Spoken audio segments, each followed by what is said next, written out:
at all, and a sense of chaos pervaded the squad room.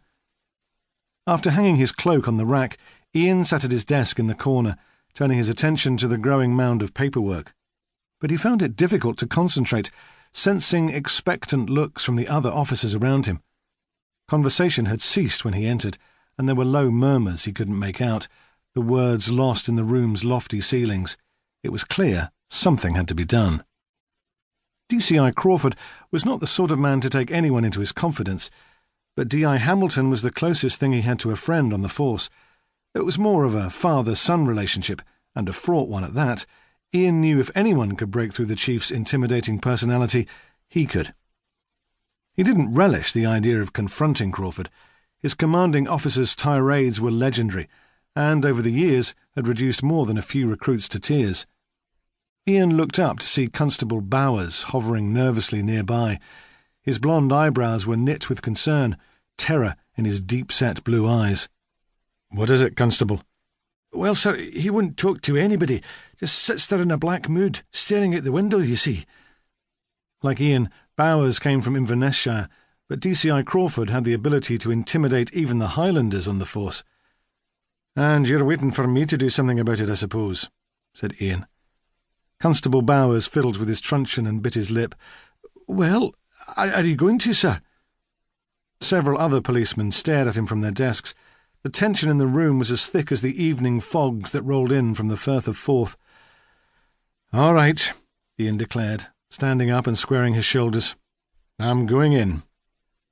He felt all eyes on him as he strode toward Crawford's office, projecting a confidence he did not feel. The Chief Inspector's office was at the front of the building, separated from the main room by a wooden glass partition, the door facing the larger central chamber. Ian knocked on it crisply and waited. No reply. He looked back at Bowers, whose face had gone a shade paler.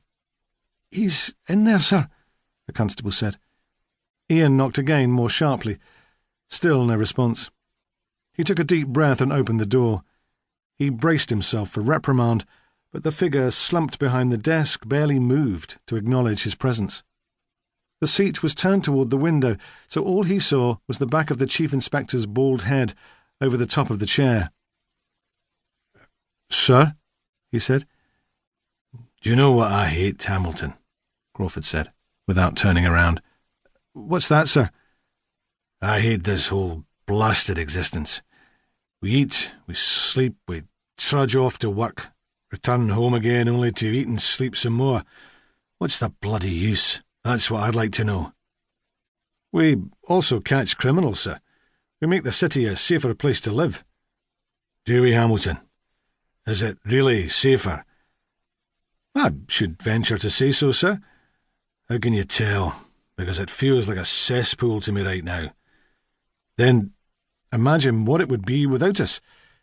Ian's remark was met with a thin sigh. "I can't really imagine anything at the moment. That's the trouble." "Would you care to talk about it, sir?"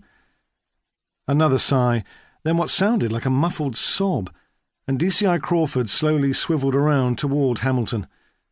Ian was shocked by the sight of his superior officer's face.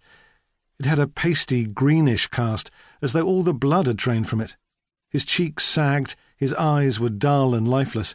Even his bushy red mutton chops seemed to droop. Normally a robust, portly man, he looked shrunken and pale. Ian took the liberty of sitting in the chair in front of Crawford's desk. Usually a stickler for rules, the Chief Inspector didn't take any notice of this violation of protocol. Crawford gazed at Ian listlessly, twisting a piece of string restlessly between his fingers. "Sir," Ian began, "the men have noticed something is wrong, and—" Crawford interrupted him with a laugh, a short, bitter burst of air. "Ha! Well, they have. Bully for them. Perhaps we should promote them all to the rank of detective, eh?" He gave another laugh, but it caught in his throat, becoming a deep, shuddering sob. His body shook as he let his head fall forward to rest on his folded arms. Ian watched Crawford give in to his grief, his large, ungainly body racked with weeping. Ian felt for the man, but he knew the policeman on the other side of the glass partition could hear them, and when DCI Crawford returned to his senses, he would be horrified at the public nature of his breakdown. But for now...